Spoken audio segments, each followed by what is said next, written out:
Hey, I'm Alex Radical from Board Game Co, and we are halfway through 2026, which means it's a great time for a video titled The Best Games I've Played in 2026 So Far.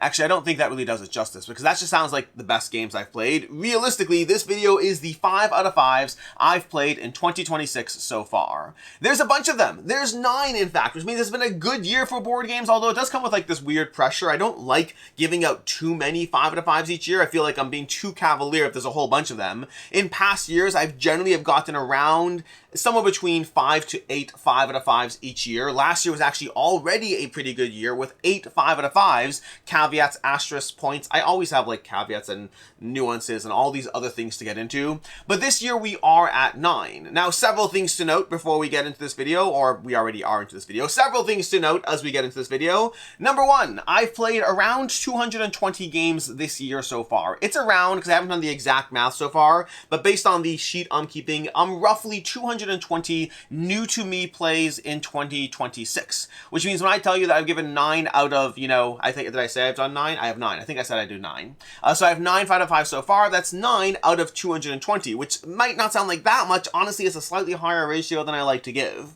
Number 2, I do kind of consider 5 out of 5s different categories. There's the new to me 5 out of 5s, a new game that I'm playing. Oh my gosh, I love this. And then also there's those that kind of like cheat and slip in. Those are the ones where it's a game system that I already love and it's a new iteration of that system. I like, Marvel United. Congratulations, we have DC United. Yes, it's another 5 out of 5. It's the same game system.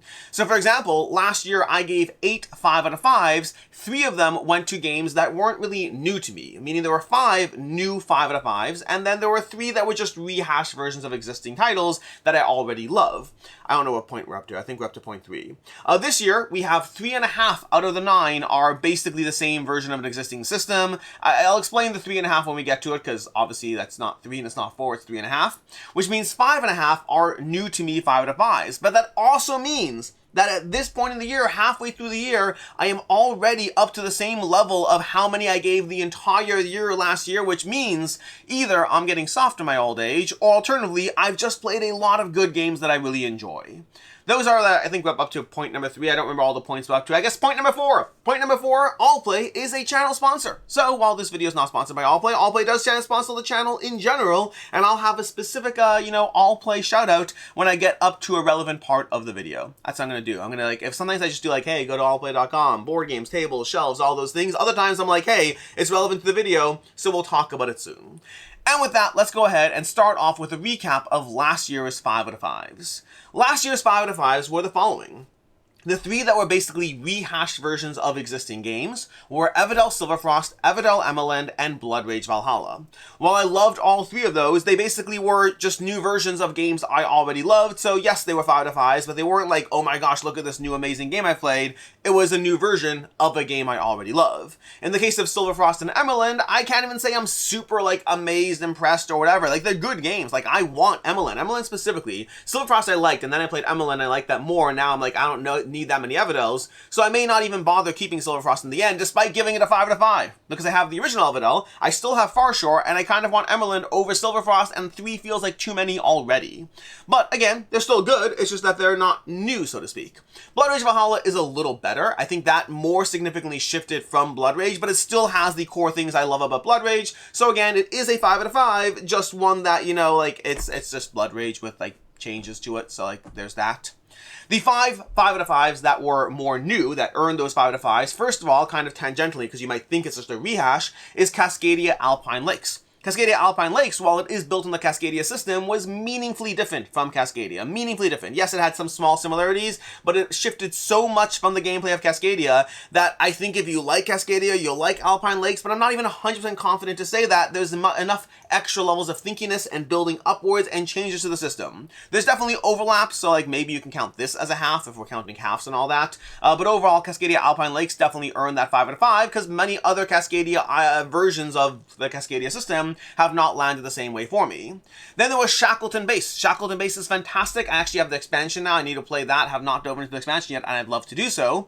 We have Pirates of Maracaibo, a game that continuously gets plays after plays after plays. I love Pirates of Maracaibo. It is holding up tremendously well. I'll say, actually, in fact, I gave Shackleton Base and Pirates of Maracaibo a 5 out of 5 roughly the same time, and while those ratings are both still 5 out of 5s, Pirates of Maracaibo has received so many subsequent plays. Shackleton Base has been played a few more times, so I still love it, but it hasn't to the table quite as often. So in terms of, if we're saying not all 5 out of 5s are created equal, which they aren't, there's grading within them, I do think Pirates of Maracaibo has earned it more. Speaking of which, Darwin's Journey as well has gotten so many plays. I love Darwin's Journey. I do need to play the expansion. It's on my list of things I want to play, but that was another 5 out of 5 from last year, which also means that most of my 5 out of 5s from last year were like games from prior years that I happened to get to last year. And then lastly, we have Calypso. Calypso from Inside Up Games. I adored that prototype. I had so much fun with it. I am looking forward. I think I still have the prototype. I don't think I've thrown it out either. I think I specifically held on to it because they didn't ask me to send it on, and I was like, you know what? I don't want to get rid of it. It's a great game, but I am looking forward to the final version of Calypso as well. So that's kind of just a quick recap. And that brings us to the all-play sponsorship, because at first I was like, wait, my list of 5 out of 5s is incomplete because I am missing Enchanted Ivy. Enchanted Ivy, I gave it 5 out of 5 as well too. And then I looked back and I didn't give this game a 5 out of 5. I gave it a 4.5 out of 5. I wasn't sure where it would land, but oh my gosh, it absolutely is a 5 out of 5. So I've since updated in my database. My database has 2 numbers for each game. It has the original rating and it has the current rating. Current rating for Enchanted Ivy is absolutely a 5 out of 5. This is a pre-production copy, or this is a final copy, I think. This is going to be released at Gen Con. I don't know when this video goes up. It's being filmed July 5th. I may have said that already. I don't recall. But this video should go up before Gen Con, probably, because otherwise it drifts into, like, not the first half of the year, which feels not great. But this should be released at Gen Con. You can definitely check it out. I love this game. I cannot recommend it enough if you're looking for a solo puzzle. It's become one of my favorite solo games. I don't think it's my favorite solo game of all time, but I'm not sure. I have to go over, like, pure solo, not games that could be played solo. But either way, I love Enchanted Ivy. I did not give it a 5 out of 5. I gave it a 4.5, and it's since been bumped up. So that's our little sponsorship spot is for that one. Which brings us to this list videos, the 2026 5 out of 5s. We are going to start with the 3 that are definitely just rehashed versions of existing games, at least from my own perspective. The publishers might be like, but no, I changed this and that and so different and all that maybe. I get it. But for me, these are basically just more great versions of existing games.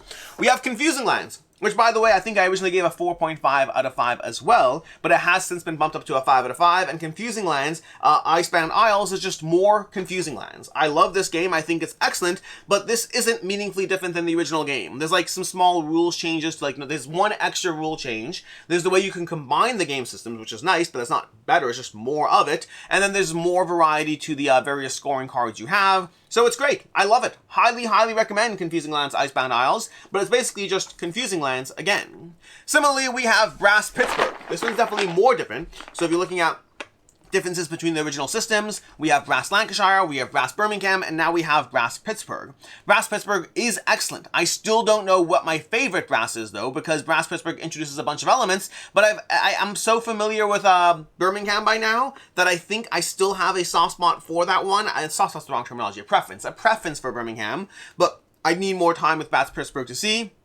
But it is an excellent game. It's also a 5 out of 5. If you like Brass, this is more Brass with its own flavor and changes to it. There are some things I like better about Pittsburgh. There are some things I like better about Birmingham. I don't yet know if it's going to be a both or either kind of conversation. But again, it's a great game. It's just, you know, it's not new to the system. Then we have Rurik, Dawn of Kiev over here. Now, this one I don't have the prototype with me. It had to be sent on, but I'm specifically referring to the second edition by Fantasia Games. I just don't have it, so I'm going to show you this box here.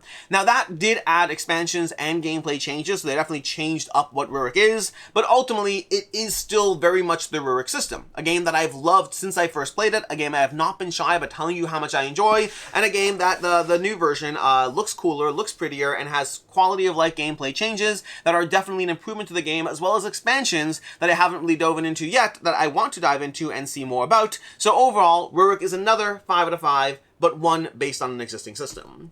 Which brings us to the half. And I don't know exactly where to put this, but I still mentally I think of it in this camp, meaning it's not a new 5 out of 5, it's an old 5 out of 5, but it's definitely the one with the biggest amount of changes, and that is going to be Terraforming Mars, The Legacy of Mars.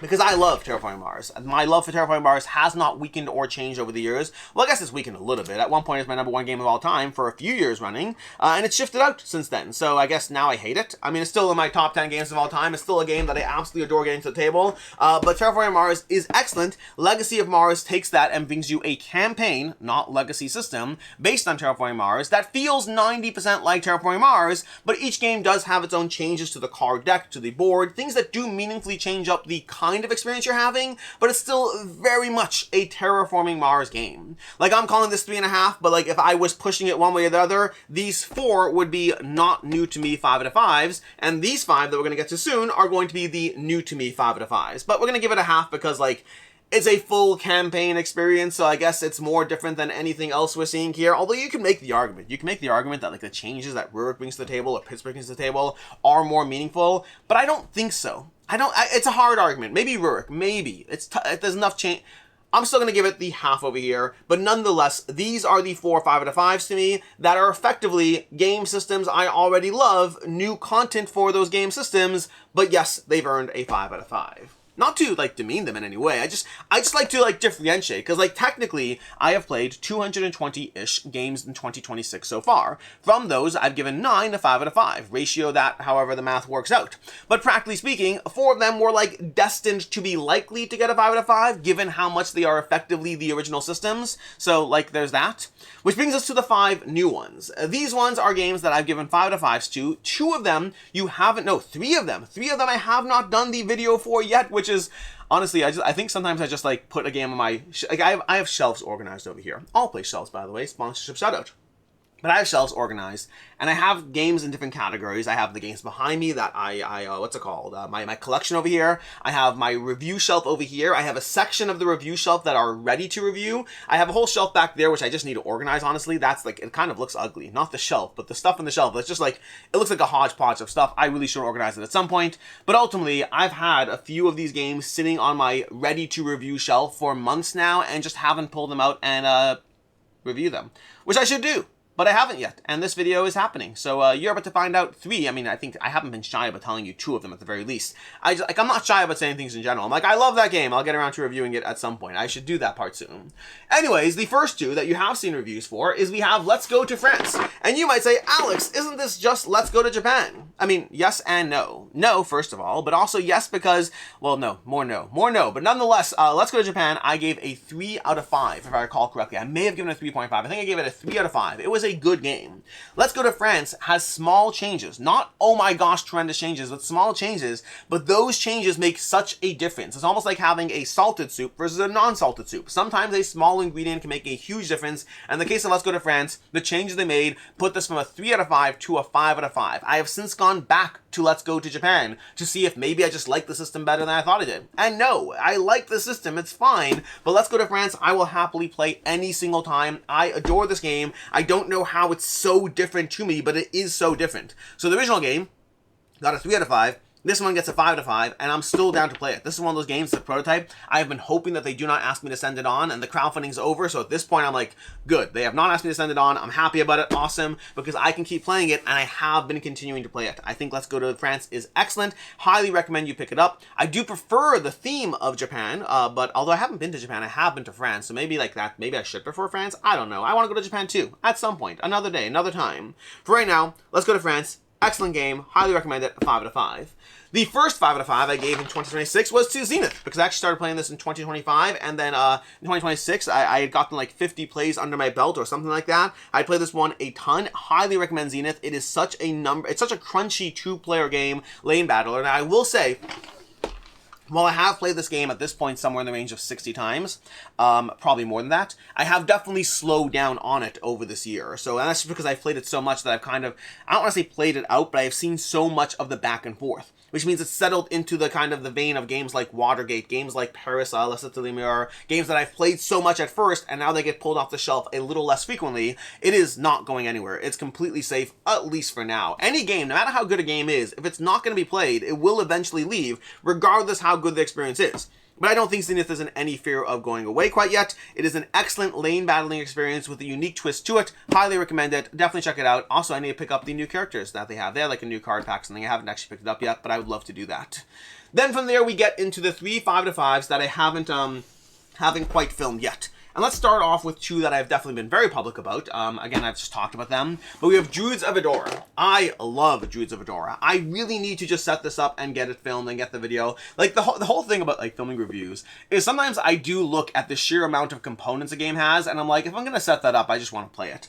Druids of Edora is one that, like, it's a lot of setup. It's not, oh my gosh, so much setup. But there's a lot of little token piles and stacks and, like, you have to, there's a little bit of work that goes into it. And doing that just for a review feels like, okay, I mean, it's a review. I'd want to play the game. Anyways, this is neither here nor there. Druids of Edora is fantastic. It is one of my favorite Stefan Feld games. I don't think it beats Castles of Burgundy, but I need a lot more time to be able to play it and see that. For right now, if you ask me what would I rather play, Castles or Druids, I'd rather play Druids. But that's also not a fair comparison. I've played Druids like 5 times. I've played Castles like 250 times, if not more. So, I mean, the fact that Castles has held up so well is a testament to how good of a game Castles of Burgundy is.